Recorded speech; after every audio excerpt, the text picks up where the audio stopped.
प्यारे बच्चों, जैसे कि आपको पता है कि आंकिक प्रश्न की हमारी सीरीज चल रही हैं। 2 वीडियोज़ आंकिक प्रश्न में श्रेणी क्रम के पैरेलल और सीरीज कॉम्बिनेशन के हम बना चुके हैं और ये तीसरा वीडियो उसी से संदर्भित है। ये भी आपको सीरीज और पैरेलल कॉम्बिनेशन के बारे में और क्लियर करेगा।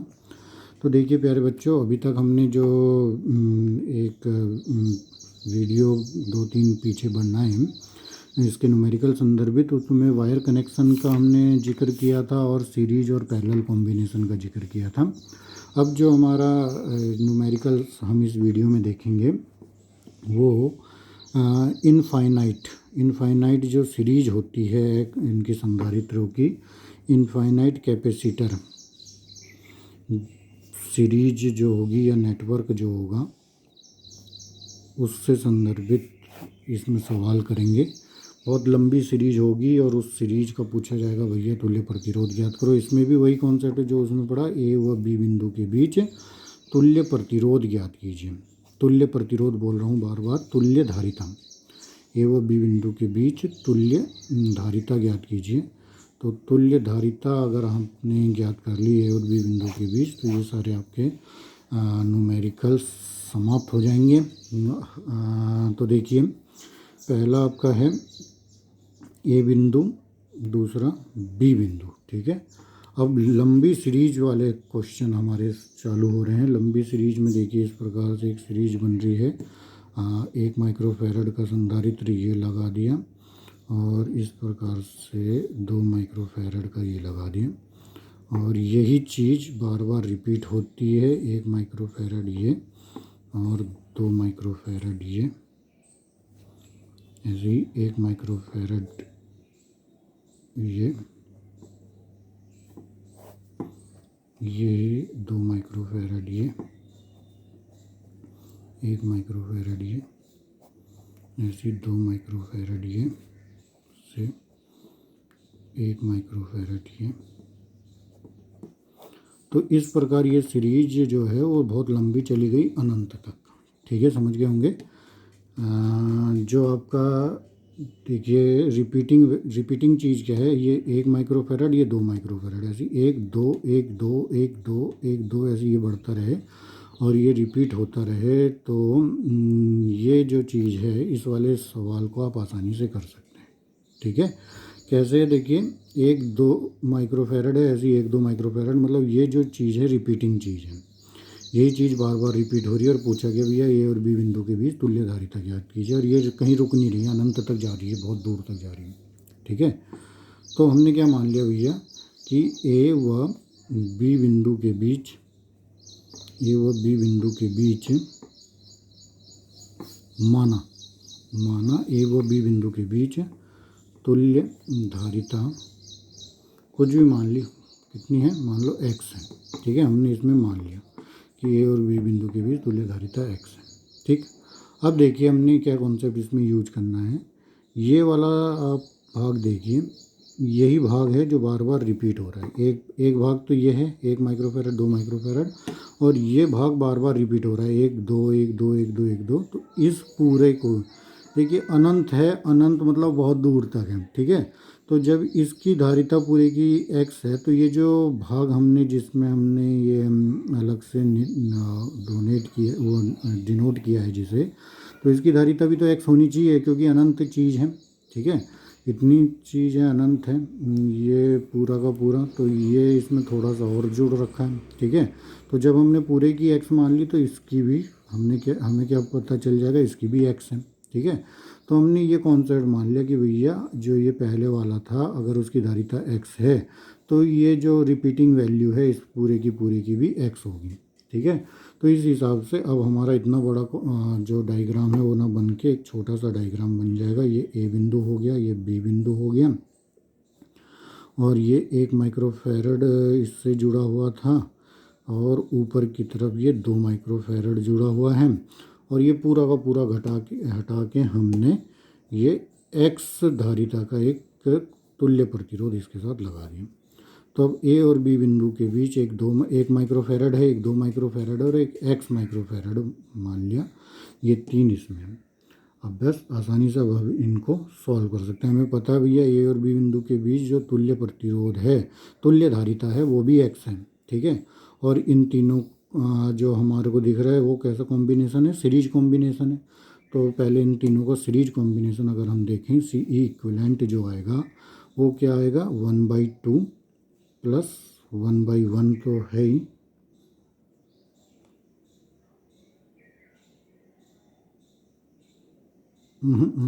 तीनों सीरीज नहीं है। देखिए ये दोनों एक आपस में सीरीज में हैं और उसके बाद ये इसके साथ पैरेलल में बनेंगे। तीनों सीरीज में नहीं बन पाएंगे, ये दोनों सीरीज में हैं ये दोनों, और उसके बाद ये इसके साथ पैरेलल में बनेंगे, ठीक है। बनेगा कि नहीं बनेगा? तो पहले इन दोनों को सीरीज में करें, तो दोनों को सीरीज में करें तो ये 2 माइक्रोफैरड हो गया और ये x हो गया। तो जब 2 है तो 2 का कॉन्सेप्ट आपको पता ही है, सी ई फर्स्ट हमने कर दिया, एक बार दोनों की गुणा करो, एक बार दोनों को जोड़ो, तो सी ई फर्स्ट जो आ गया वो आ गया 2x/2 + x, ठीक है। तो इस प्रकार अब ए और बी के बीच में ए पॉइंट ये हो गया 1 माइक्रोफैरड ये, और बी पॉइंट ये 1 माइक्रोफैरड, और इनके बीच में ये इसकी जो धारिता आ गई वो आ गई 2x/2 + x। अब ये दोनों आपस में आपके पैरेलल हैं, पैरेलल में जुड़ जाएंगे तो टोटल जो इनके बीच सी ई आ जाएगा वो कितना आ जाएगा, 2x/2 + x और +1, ठीक है। ये इसके साथ पैरेलल में आ गया, ठीक है। जबकि हमें क्या दिया है भैया कि इन दोनों के बीच, ए और बी बिंदु के बीच, मतलब जो ये सी इक्विवेलेंट है ये भी किसके बराबर दिया हुआ है, x के बराबर, ठीक है। तो अब इनको और सॉल्व कर लेंगे। कहने का मतलब जो आया था 2x/2 + x + 1, अब ये भी किसके बराबर हो गया, आपके x के बराबर हो गया। अब इसको सॉल्व कर लो, इसका एलसीएम ले लेंगे, एलसीएम आ जाएगा 2 + x। अब आपकी फिजिक्स ख़त्म होकर मैथ स्टार्ट हो गई है इसमें, तो अब आप 2 इतने इसकी मल्टीप्लाई हो गई इसमें 2 + x = कितना हो गया, x, ठीक है। 2x + 2x ये जुड़ के कितना हो गया, 3x + 2/2 + x = कितना हो गया, x, ठीक है। अब इसको हम सॉल्व कर लें।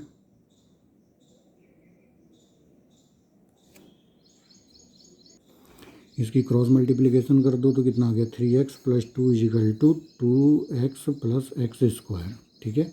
अब वही मैथमेटिक्स स्टार्ट है तो इसको सॉल्व कर लो। देखिए x² + 2x है, ये इधर जाके माइनस का 3x हो गया, ये माइनस का 2 हो गया = 0। तो x² और ये हो जाएगा -x - 2 = 0, ठीक है। इसको हम गुणनखंड द्वारा सॉल्व कर सकते हैं आसानी से। गुणनखंड द्वारा कैसे, x² माइनस, देखिए 1 है, ये 2 को ऐसे भागों में तोड़ते हैं, आपने ये सारा पहले कर चुके हैं, तो इसको आसानी से आप कर सकते हैं। कितना बन जाएगा इसका, एक 2 बन जाएगा और एक 3 बन जाएगा, 3 मतलब इसको अगर आप सॉल्व करना चाहें तो इस 1 को क्या लिखेंगे, 2 - 1, और ये x - 2 = 0। x² = माइनस का 2x हो जाएगा, माइनस माइनस आपका प्लस हो जाएगा, x - 2 = 0। x आपका यहाँ से कॉमन आ जाएगा तो x - 2 अंदर आ जाएगा, यहाँ से प्लस का 1 कॉमन आ जाएगा, x - 2 आपका अंदर आ जाएगा = 0। तो ये x + 1 आ जाएगा और x - 2 = 0। तो x के आपके 2 मान दिखने को मिले, एक तो आया -1 और एक आया x = 2। x = -1 कभी हो नहीं सकता, x = 2 आपका आंसर होगा। क्यों नहीं हो सकता, क्योंकि तुल्य प्रतिरोध कभी भी ऋणात्मक तो नहीं होगा, ठीक है। इतना बड़ा सीरीज है भैया, सीरीज कॉम्बिनेशन इतनी बड़ी चली आ रही है, तो इसका जो ऋणात्मक तो कभी हो नहीं सकता तुल्य प्रतिरोध, क्योंकि सीरीज में जोड़ेंगे तो वो हमेशा धनात्मक ही आएंगे, ठीक है। तो जो आपका जो तुल्य प्रतिरोध आ गया इसका x = 2 आ गया, ठीक है। प्यारे बच्चों, इतना टिपिकल चीज़ नहीं है, बहुत आसान चीज़ है, आप समझ गए होंगे क्या है। आपको दिया हुआ बहुत बड़ा है, लग रहा बहुत बड़ा, कैसे करेंगे, तो कुछ नहीं करना, जो चीज़ रिपीटिंग वैल्यू है उस चीज़ को तो अलग से रख दो। जैसे इसमें 1 और 2 रिपीट हो रहा था तो 1 और 2 को तो हमने इधर छोड़ दिया 1 यूनिट, और बाकी जितनी 1 और 2 की यूनिट है इन सबको मान लिया भैया, इनका तुल्य प्रतिरोध x मान लिया। और जब ये 1 और 2 का भी इसी के साथ जुड़ा हुआ है तो तुल्य धारिता कितनी मान ली थी, x मान ली थी। उसके बाद इनका कॉम्बिनेशन करके आसानी से इनको सॉल्व कर दिया था, ठीक है। एक न्यूमेरिकल आप और कीजिए इसी टाइप का, आप आसानी से कर सकते हैं, कोई दिक्कत नहीं है। अब आपने एक बार कॉन्सेप्ट समझ गया तो आप बिल्कुल आसानी से इसे कर सकते हैं। देखिए दूसरा सवाल इसी में ही है, एक बिंदु ए ये हो गया, एक बिंदु बी ये हो गया, इनके बीच में अब रिपीटिंग जो चीज़ है वो ये है, ठीक है, एक इधर एक इधर, ऐसे ही एक इधर एक इधर, ठीक। ये चीज़ आपकी बार बार रिपीटिंग हो रही है, एक इधर एक इधर। तो इस प्रकार से ये कहाँ तक रिपीट हो रही है, अनंत तक, ठीक। तो प्रत्येक की धारिता सी, इसकी भी सी, इसकी सी, सी सी सी सी मान लिया, सब प्रत्येक की धारिता सी मान ली। तो इनका तुल्य प्रतिरोध अब आपको ज्ञात करना है ए और बी बिंदुओं के बीच में, ठीक है। अब देखिए ये दो तो आपकी एक यूनिट हो गई और ये आपकी रिपीटिंग यूनिट हो गई। तो वही है, माना ए और बी बिंदुओं के बीच, ए व बी बिंदु के बीच तुल्य प्रतिरोध कितना हो गया, तुल्य प्रतिरोध बार बार आ रहा है मेरे मुंह में, तुल्य धारिता कितनी हो गई, x हो गई, ठीक है। तो इसको भी x मान लेंगे जब ये है, मतलब उनमें से बहुत छोटी चीज़ है। तो a ये हो गया, b ये हो गया, यहाँ पे आपका c कैपेसिटर है, यहाँ पे भी आपका c कैपेसिटर है, और इसके साथ फिर ये जो जुड़ा, ये कितना जुड़ गया, x कैपेसिटेंस का मामला जुड़ गया, ठीक है। अब ये दोनों आपके किस में हो गए, पैरेलल में हो गए।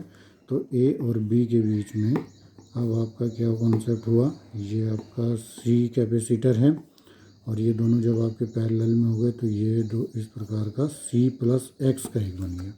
अब तुल्य प्रतिरोध आपको पता चल जाएगा, C इक्विवेलेंट जो हो गया, इन दोनों की गुणा होती है C into c plus x upon c plus x, ठीक है। और आपको पता है ये तुल्य प्रतिरोध हमने माना हुआ है, ऊपर माना हुआ है किसके बराबर है, x के बराबर है।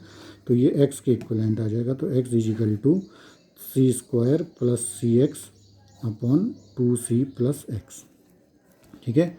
अब वही मैथमेटिक्स आपकी स्टार्ट हो जाएगी। आप इसको सॉल्व कर सकते हैं, इसकी ब्रज गुणन कर दीजिए तो ये कितना हो जाएगा, 2cx plus x square equal to c square plus c x, ठीक है।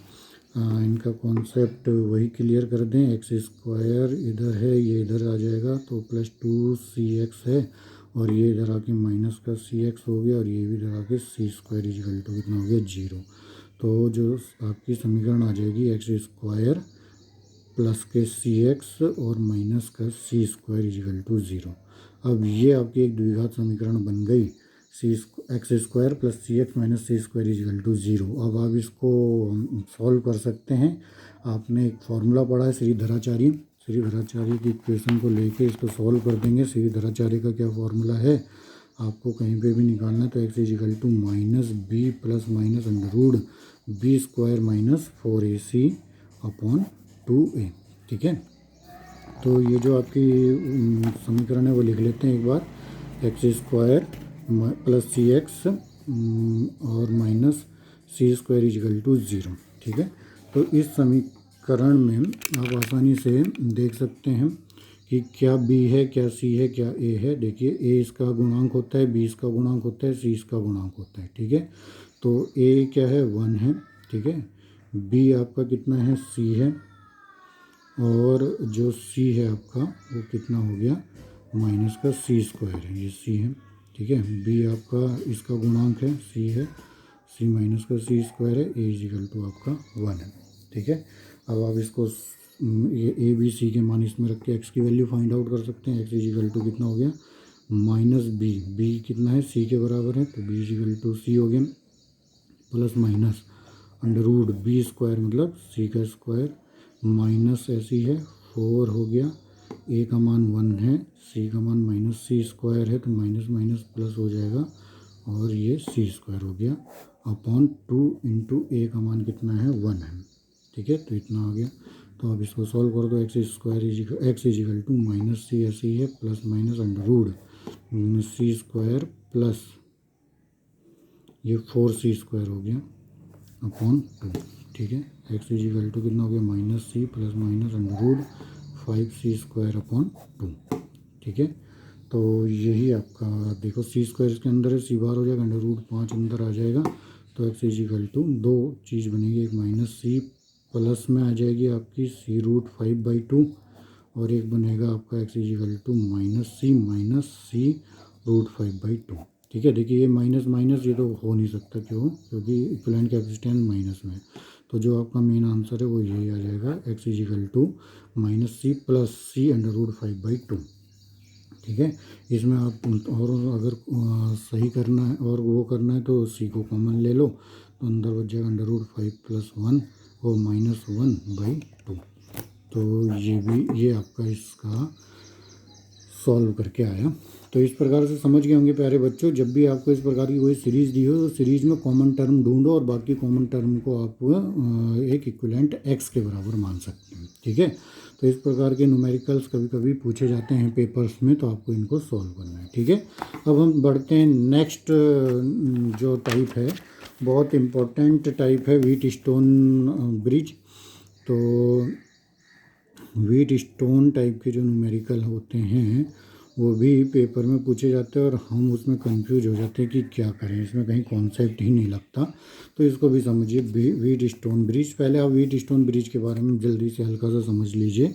देखिए, व्हीट स्टोन एक साइंटिस्ट थे और उन्होंने क्या बताया, उनके नियम समझ लीजिए कि इस प्रकार से उन्होंने ये अपने संधारित्र को जोड़ा। कितने संधारित्र जोड़े? कुल मिला के 5 संधारित्र जोड़ दिए ये।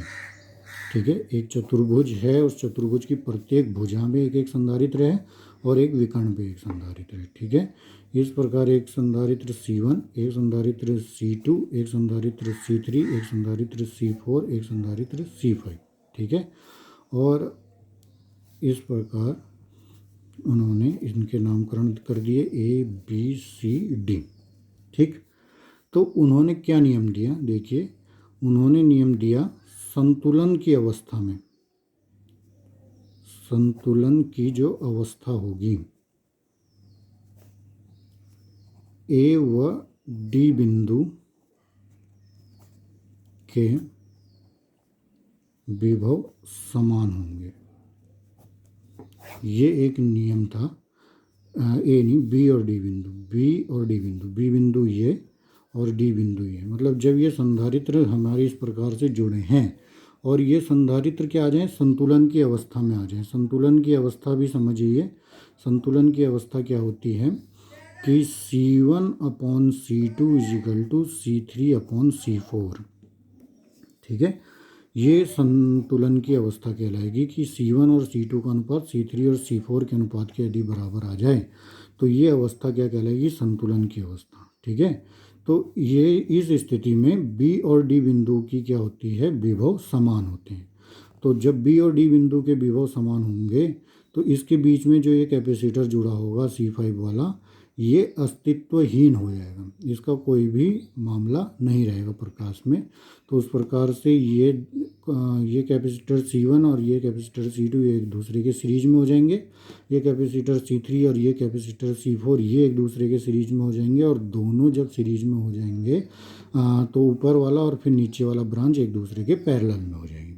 ठीक है, तो ये व्हीट स्टोन ने बताया। तो इस प्रकार के न्यूमेरिकल हमारे आते हैं, तो उसमें हमने क्या देखना है कि इस ब्रांच में यदि हमारा ये कॉन्सेप्ट क्लियर है, C1/C2 = C3/C4 है, तो हम इस C5 को नेग्लेजिबल मान लेंगे, इसका हमारा कोई भी बीच में रुकावट नहीं आएगी। हम डायरेक्ट C1 C2 को सीरीज में कर देंगे, इधर C3 C4 को सीरीज में कर देंगे और फिर दोनों को पैरेलल में कर देंगे। ठीक है, तो ये हमें एक बार चेक करना होगा। तो इसके बेस पे एक न्यूमेरिकल मैं आपको बता देता हूँ। देखिए, न्यूमेरिकल है, बहुत ही साधारण है और आप आराम से कर भी देंगे। एक पॉइंट A है और एक ये जुड़ा हुआ है, एक ये जुड़ा हुआ है, इनके बीच में ये कैपेसिटर जोड़ दिया, एक कैपेसिटर ये जुड़ा हुआ है, एक ये और एक कैपेसिटर ये जुड़े।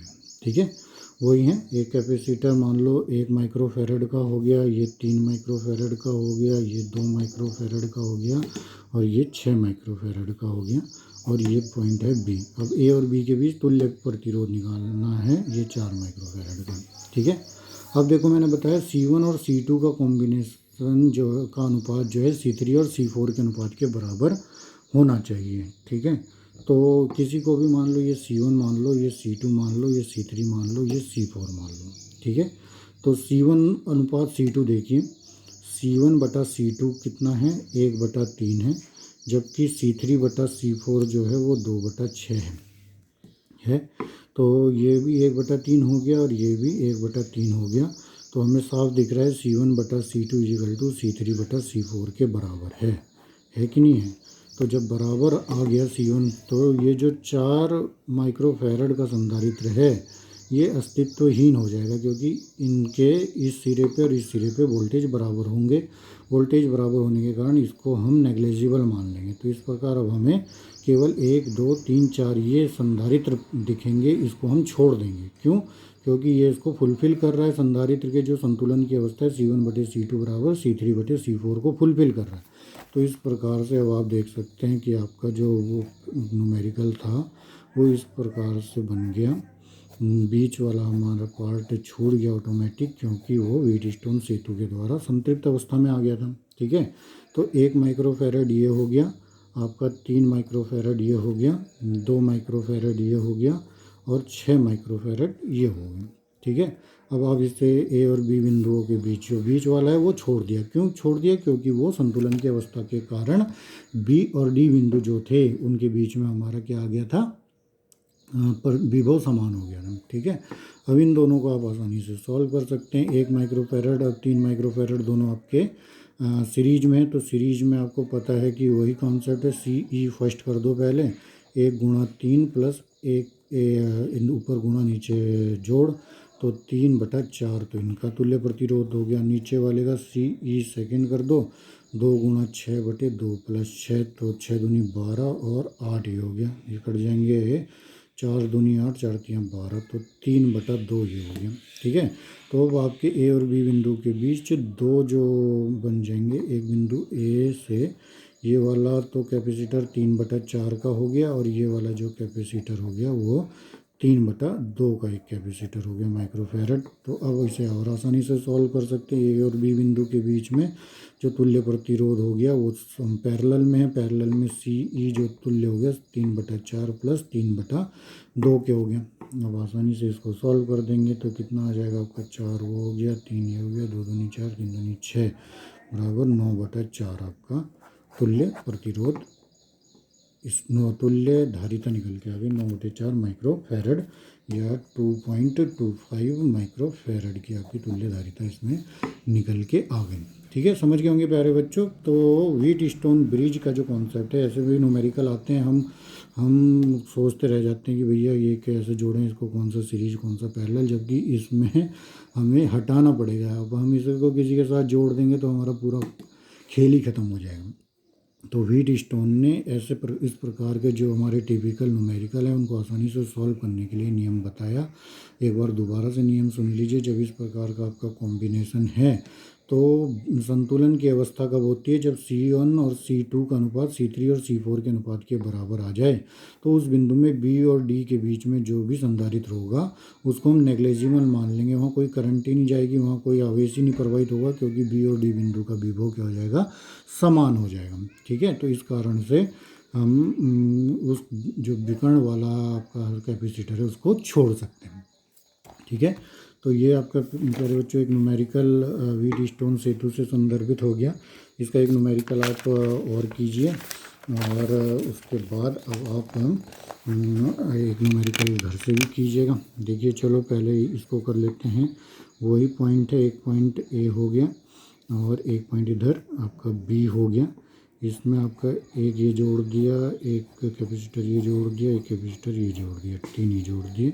अब यहाँ से जोड़ दिया एक कैपेसिटर और ऊपर जोड़ दिया यहाँ, और एक कैपेसिटर यहाँ जोड़ दिया। ठीक है, तो इस प्रकार से ये प्रत्येक की धारिता C हो गई। ठीक, अब आपको तो ये आप कहेंगे जी मुझे तो लग नहीं रहा ये व्हीटस्टोन ब्रिज है, तो नहीं लग रहा तो इसका वही कॉन्सेप्ट करना है कि यहाँ पे एक बैटरी इमेजनरी जोड़नी है और उस इमेजनरी बैटरी के द्वारा कॉन्सेप्ट काम करना है। ठीक है, तो ये V वोल्टेज पे 0 वोल्टेज यहाँ से चला, यहाँ पे V हो गया, यहाँ पे भी V हो गया। ठीक है, अब ये यहाँ से गया, देखो यहाँ पे V नहीं हो सकता। क्यों नहीं हो सकता? क्योंकि बीच में आपका ये कैपेसिटर आ गया। अगर ये होता बिल्कुल एक सिंपल तार तो हम यहाँ पे V कर देते, लेकिन ये सिंपल तार नहीं है, यहाँ पे एक कैपेसिटर आ गया, तो अब हम यहाँ पे भी नहीं कर सकते। ठीक है, अब देखिए ये 0 गया, यहाँ पे भी 0 है, यहाँ पे भी 0 हो जाएगा। अब हम यहाँ से गए तो यहाँ पे भी एक कैपेसिटर आ गया, तो ये 0 भी नहीं हो सकता। ठीक है, तो इस प्रकार अब हमें केवल V और 0 ही 2 पॉइंट, एक इधर मिला एक यहाँ मिला। बाकी अभी देखो ये कैपेसिटर के भी दोनों तरफ नहीं पता हमें, इस कैपेसिटर के भी एक तरफ पता एक तरफ नहीं पता, इस कैपेसिटर की भी एक तरफ पता एक तरफ नहीं पता। तो ठीक है, अब हम अपनी इमेजनरी चीज़ माने, जैसे हमने वहाँ पे माना था पहले वाले न्यूमेरिकल्स में, तो इमेजनरी चीज़ सपोज यहाँ पे x मान लिया, ये x है तो यहाँ पे x नहीं हो सकते, यहाँ तो चलो 0 है, ठीक है। और दूसरा पॉइंट यहाँ पे y मान लिया, तो यहाँ पे y हो गया इतना। तो हम अब हमें कितने पॉइंट मिल गए, एक a मिल गया, एक x मिल गया, एक y मिल गया, एक 0 मिल गया, 4 पॉइंट मिल गए। तो अब हम 4 पॉइंट बना देते हैं इसमें, एक पॉइंट a हो गया, एक पॉइंट x हो गया यहाँ पे, एक पॉइंट y हो गया यहाँ पे, और एक पॉइंट 0 हो गया यहाँ पे, ठीक है।